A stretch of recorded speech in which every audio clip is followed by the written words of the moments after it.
Assalamualaikum warahmatullahi wabarakatuh.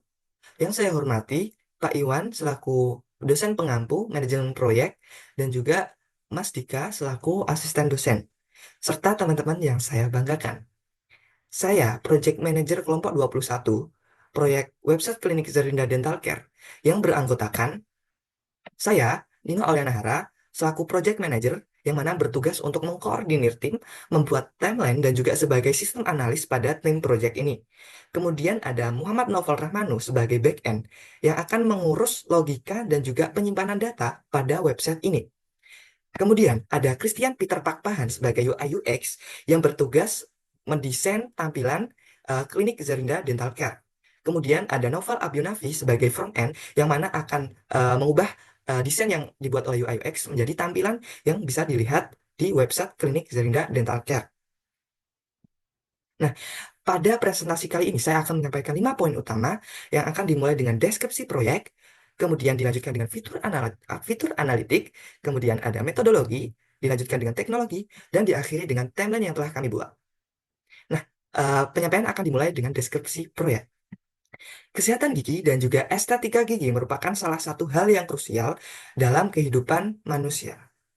Kesehatan gigi berfungsi untuk mencegah penyakit gigi dan mulut, memperpanjang usia gigi, dan juga mencegah penyakit yang datangnya dari mulut.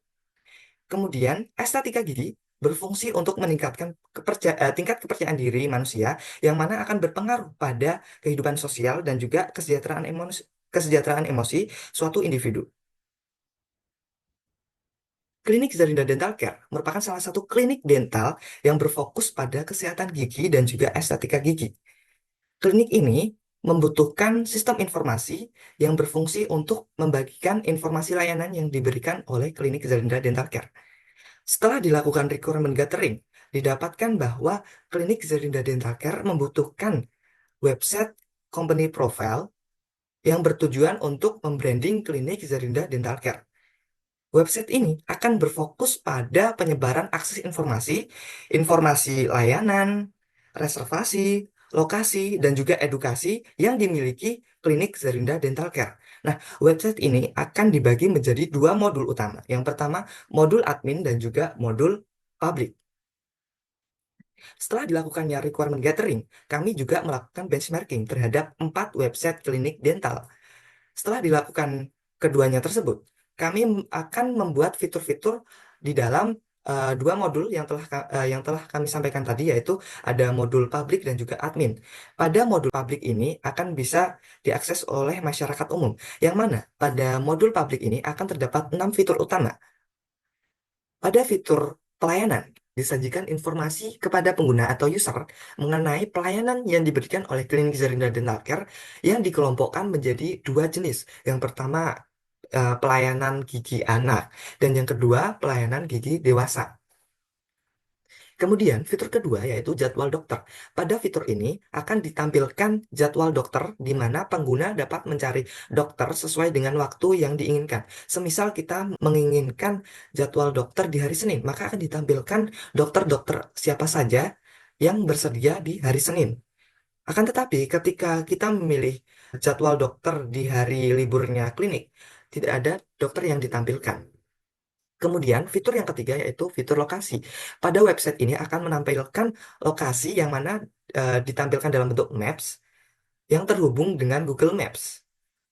Kemudian, ada fitur blog, yang mana fitur blog ini akan berfokus pada edukasi kepada masyarakat umum mengenai kesehatan dan juga estetika gigi. Selain fitur blog, ada juga fitur search bar, di mana fitur ini akan membantu pengguna untuk mencari artikel yang diinginkan. Jadi pengguna dapat mencari kata kunci artikel yang diinginkan. Selanjutnya, fitur reservasi.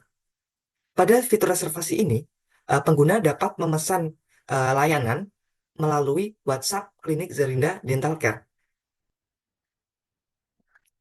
Selanjutnya, modul admin. Jadi, modul admin ini akan digunakan oleh Klinik Zarinda Dental Care untuk mengatur tampilan website utama. Jadi, yang bisa mengakses dashboard admin ini hanya admin Klinik Zarinda Dental Care. Jadi, pada dashboard admin ini sendiri akan terdapat 7 fitur utama. Yang pertama yaitu sign in. Jadi, admin dapat melakukan sign in untuk mengakses dashboard admin. Untuk melakukan sign in, admin harus memasukkan email dan juga password yang sudah didaftarkan. Kemudian, admin juga bisa melakukan edit password, yang mana mekanisme edit password terdapat dua mekanisme. Yang pertama ketika admin forgot password di tampilan login, ataupun admin bisa mengganti password ketika admin sudah di dalam tampilan dashboard admin.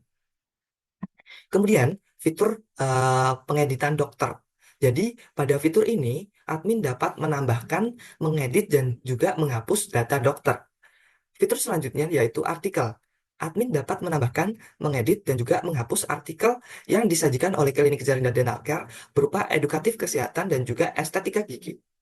Fitur selanjutnya yaitu pelayanan. Jadi admin juga bisa menambahkan, mengedit, dan juga menghapus pelayanan yang tersedia pada klinik Jarinda Dental Care.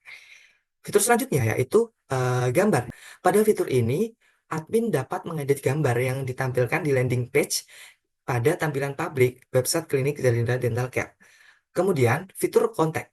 Jadi, admin dapat mengedit kontak dari klinik Zarinda Dental Care. Namun, pada website ini diberikan batasan, yaitu yang ditampilkan hanya 5 kontak yang dimiliki klinik Zarinda Dental Care sesuai dengan requirement gathering, yaitu ada Gmail, Instagram, Facebook, TikTok, dan juga WhatsApp. Nah, selanjutnya, poin metodologi. Kami menggunakan metodologi Critical Change Management yang mana berfokus pada 4 hal utama, yaitu Critical Path, Time Buffers, Delay Reduction, dan juga Resource Management. Kami menggunakan metodologi Critical Change Management karena kami rasa bahwa metode ini cocok bagi kami yang harus proyeknya diselesaikan pada semester 3 ini, yang proyeknya harus diselesaikan satu semester saja. Karena metodologi ini memprioritaskan aktivitas kritis, mengurangi gangguan, menambahkan time buffers, yang mana time buffers ini berguna ketika terdapat gangguan ataupun tantangan pada proyek, kemudian menjaga jadwal, kemudian fokus pada pengurangan waktu terbuang, kemudian penyelesaian tepat waktu.